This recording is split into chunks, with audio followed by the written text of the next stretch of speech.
So we've just celebrated some of the incredible stars of 2024, and now it's time to take a look back.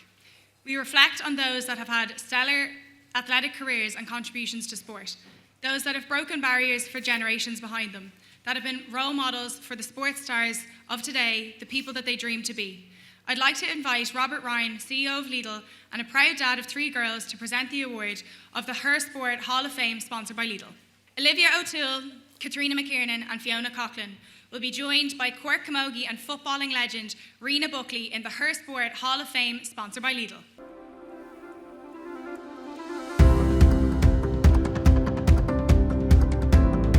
Hey Rena, Gemma here. Just a quick message just to say congratulations on the Her Sport Hall of Fame award. It's an amazing award to get after an amazing career, so a very well deserved accolade. Enjoy the evening and congratulations again.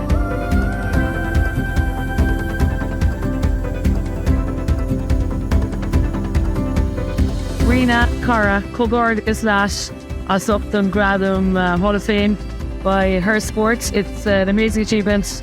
Well deserved. We're all very proud of you.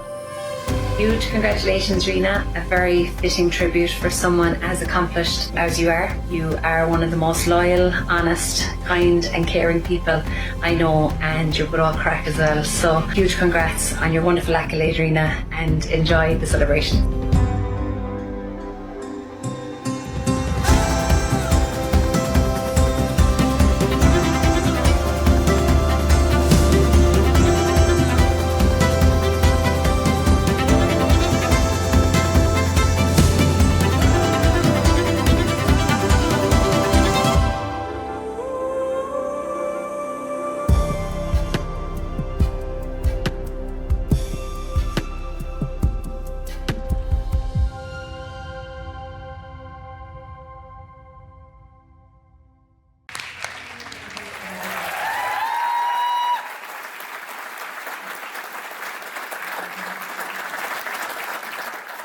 Cogard mór, Míle buchas grania. Hall of Fame, Milas and Rudson, no Kadewa, Tuna Hillatu, Guru and Gradam Shock on a Winchart.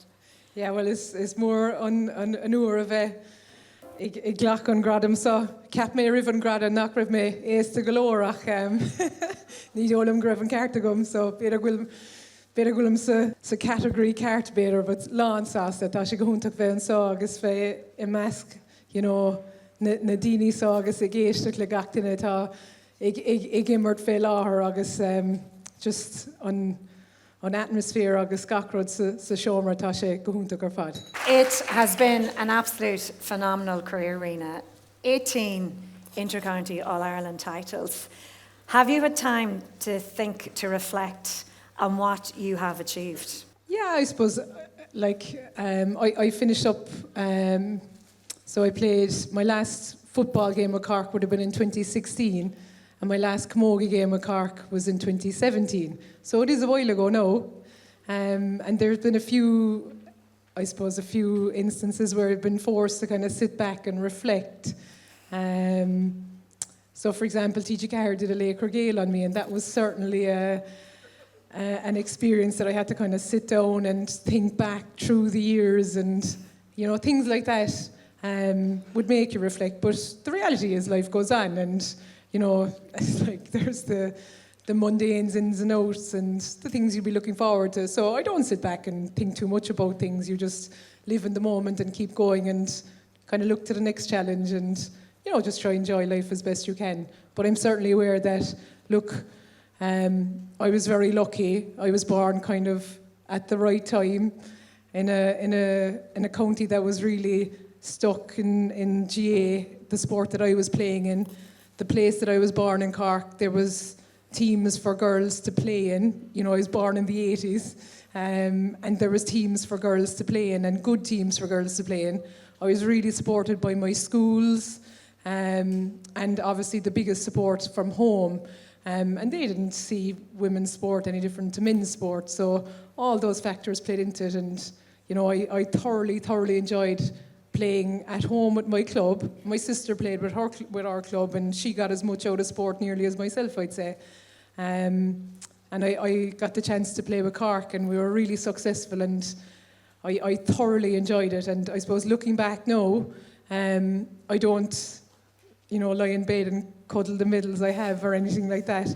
But I look back and I think of the friends I have, the experience I've had, the lessons I've learned, and the crack we've had, and it's just enhanced my life. And while come here, I've had bad games, we've lost games, but certainly I can look back with a big smile on my face, and it's been just a pleasure, and it certainly was a dream to play with Cork, and it was a brilliant period of my life.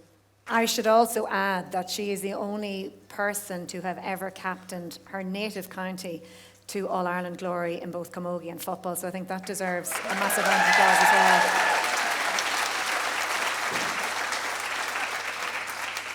You had plenty of time to reflect on games, and I also sometimes feel it's really hard to ask somebody, well, what particular game stands out when you've won 18 All-Irelands, or what particular All-Ireland stands out. But when you did that programme with Laochra Gael, what did stand out for you? Apart from the memories, but actually winning, what stood out? Actually, I'll tell you, the Laochra Gael experience, there was one thing that really stood out about the Laochra Gael experience, and it was so left field. But I actually did a little bit of athletics when I was young, right? And I won an under 13 All-Ireland. And they mentioned that in the Laochra Gael. And so there was a picture of me on the podium. So I was in the centre, and then on the second place, so to my right, I think, there was a girl from Selbridge. She got second. And so I'm great friends from college with a girl who played with Selbridge. She was a brilliant camogie player, Susie O'Carroll. And Susie O'Carroll was great friends with that girl who came second. But she had sadly passed away. Oh, gosh. And do you know what? That Laochra Gael. So I could have looked back and said, geez, that was great. The GA was brilliant, the Gaelic games, brilliant. But actually, lads, life can be so difficult. And I suppose when I think of that Laochra Gael, I actually always think of that girl. I never, I probably shook hands with her after the race, and that was it. But how life, I've been so lucky. She didn't have that same luck, and that's something that I'm really grateful for. And sport is brilliant. Life can, deal you a certain set of cards, and you just have to play what you get. And I'm so grateful. But I'll go back to your original question. Matches, All-Ireland finals. There's two that probably stick out from a football point of view. In 2014, we played Dublin, and I'm sure anyone who's listened to anyone who played with Cork on the team we played with, Dublin should have, without a doubt, they should have beaten us that day. It was their big chance. They probably were the better team on the day, and I think they were 11 points up after 10 minutes in the second half, and we managed to claw ourselves back and win. And that match was phenomenal in that I remember at half-time, the most of us thought the game was gone, to be honest, but we just got a bit of momentum behind us, and we stuck at it. And the match itself is, I was playing midfield, but towards the end of the game, I was putting it into full back, and the last 10 minutes of the game was mainly fear for myself from a personal point of view, but the elation after was phenomenal. From a camogie point of view, my last game with Cork was in 2017, and probably in my heart and soul I knew before that game I probably wouldn't be back after that. So it was a game that I probably knew it was my last kind of day in a Cork jersey, and I suppose I thoroughly enjoyed it. We came out on top by I think it was a point in the end. We played against Kilkenny, who were it was nip and tuck between the two of us at the time, and yeah, those two games are two standout games for sure. I actually, on a side note, I remember I was covering that game for TG Cahir in the women's football. And I remember I was on the sideline just waiting to go speak, oh my God, Dublin have finally done it, they've finally beaten Cork, because you were going for your fourth All-Ireland. And just in a matter of the last few seconds it changed. But Breach Corkery, another phenomenal athlete who has the record with you of 18 titles, she said at halftime the talk is like, we have to go out and not embarrass ourselves.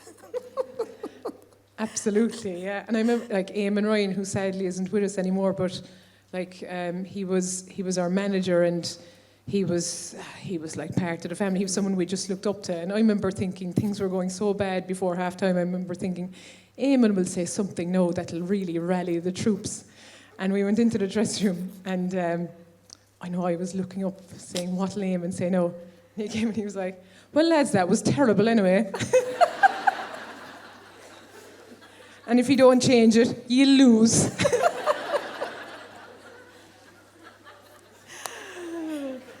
So he wasn't wrong. But you did change it. Who would have been your biggest influence, or you would have looked up to the most as a role model in all aspects growing up? So my first role model had to have been my older brother. So I didn't come from a big sporting household. We don't have massive tradition in our house of GA or sport or anything like that. It was my brother, and I thought he was unbelievable.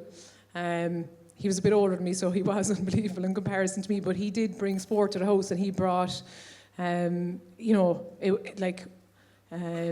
he was one of the reasons we went outside every day playing. So he was definitely my number one role model. I suppose my second biggest role model, and she still is, would be Sonia O'Sullivan.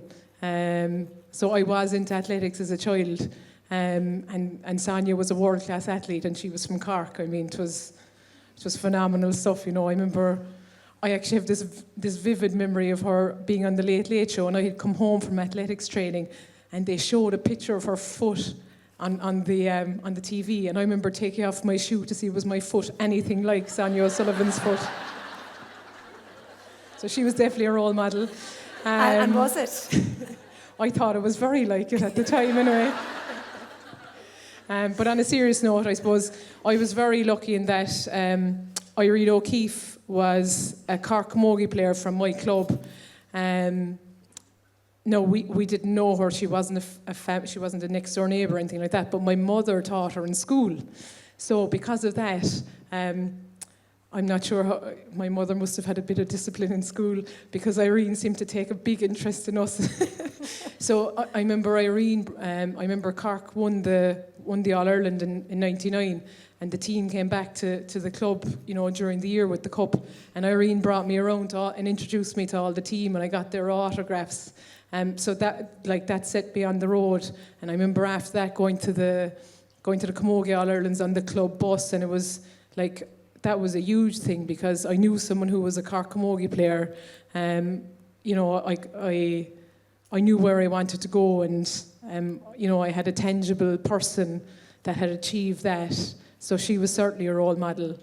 And then I suppose from a football perspective, I was playing with Dunamore. So Dunamore are a successful club as well, and there was two players, Juliet Murphy and Honora Kelleher, were Cork players. So again, from a football perspective, I knew people who were playing with Cork, and I knew that's where I wanted to go. So knowing those people definitely was a huge help for me. That visibility that we all talk about, you had that growing up. You had fabulous female role models.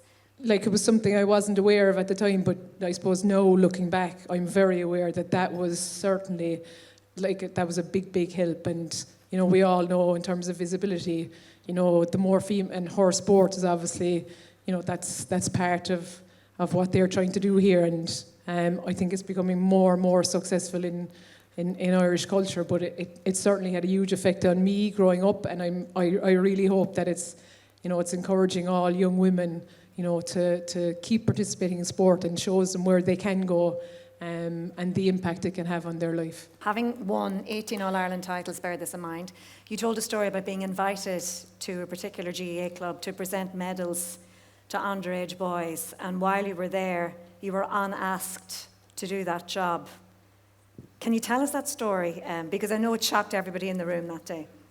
Yeah, that's right. So it was... I suppose we had won the Camogie All-Ireland in 2017. So I suppose I had received Camogie Player of the Year. So that winter I was asked to a club to present medals to both the girls' team and a boys' team. Sorry, to the girls' team. And there was a male representative asked to present medals to the boys' team. But the male representative who was asked to present to the boys' team wasn't able to come for some reason at short notice. So the club kind of panicked, and they just asked one of the local lads to present the medals. And I suppose I was thinking at the time, cheekers, I wonder would there have been anyone else they could have asked, you know? And I suppose on a serious note, I suppose at the time I was like, I don't want to go on about it, but I was the player of the year. I mean, you couldn't have kind of got a female, you know, with more qualified for the role.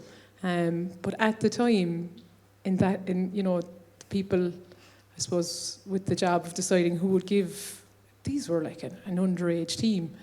Their medals, they decided that obviously any female wasn't good enough, you know, so just any male would nearly do.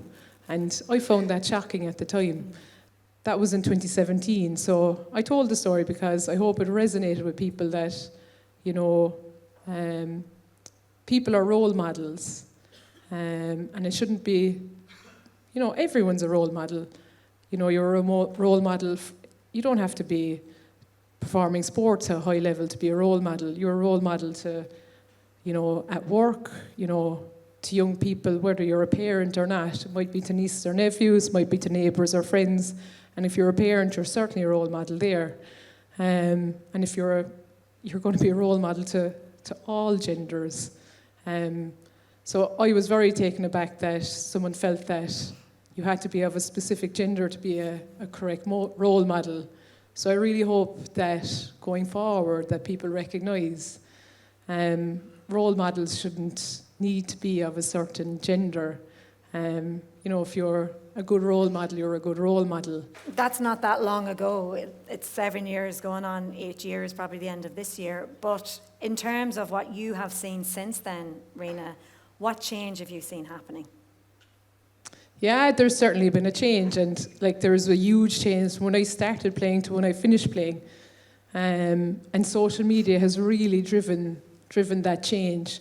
So I think a change that has really occurred since I stopped playing is, I think the social media movement had probably started by the time I finished playing, but I probably think the mainstream media has moved definitely more since I finished playing. That's definitely one thing that's changed. A second thing that's changed is the participation has changed hugely, I think, in that I think nowadays, if you're interested in sport, whether you're male or female, you will just play sport. Whereas before, it was the males played and the females kind of didn't, or the minority did maybe. Whereas now it seems to be, if you like sport, regardless of your gender, you play. In terms of attendances, that's gone through the roof. No, maybe it's not consistent throughout the year in the female sport, so that's probably the change that needs to occur. And I suppose another change that has occurred is there is more financial backing, but that definitely needs to occur more. There needs to be a bit more parity on that. And I suppose from a Gaelic Games perspective, I'd love to see that integration would happen. I think the deadline is 2027, and I'd love to see that happen. I don't want to see ladies football and camogie, their associations that I've been part of for a long number of years, I don't want to see them swallowed up or anything like that. I'd love to see a new Gaelic Games organisation where all three come together to promote Gaelic Games. I'd love to see that happen I'd love to see it happen in 2027. Whether it will happen or not, we'll see. But that would be glorious in my eyes anyway.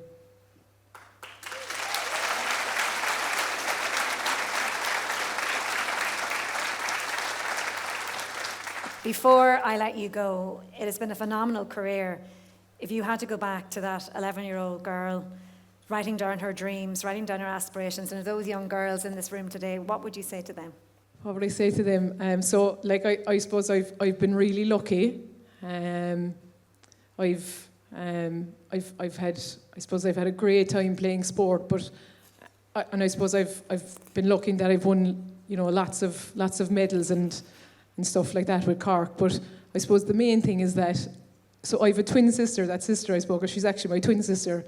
So she's always at a par. We're doing all the same kind of things in our lives. So I suppose you don't have to achieve at the elite level to get a lot out of sport. What's important is that you stick at it, that you play it, and that you enjoy it. You do all the hard work, you learn all the lessons, but you enjoy it. And, you know, things go your way at times. Other times they don't go your way.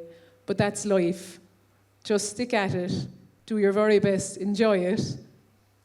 You know, your participation in sport may not, you know, there's only a certain window that you're going to be playing at a high level anyway. I suppose we have to set ourselves up to play for over our whole lifetime. So it is the enjoyment piece, and the health piece will be a big part of it as well. If we can set ourselves up to do that, then I think our lives will be better for it. And the more people playing sport, the better. And anyone who's playing sport, we should celebrate that and celebrate them. And I think we'll have a better culture and a better society for that.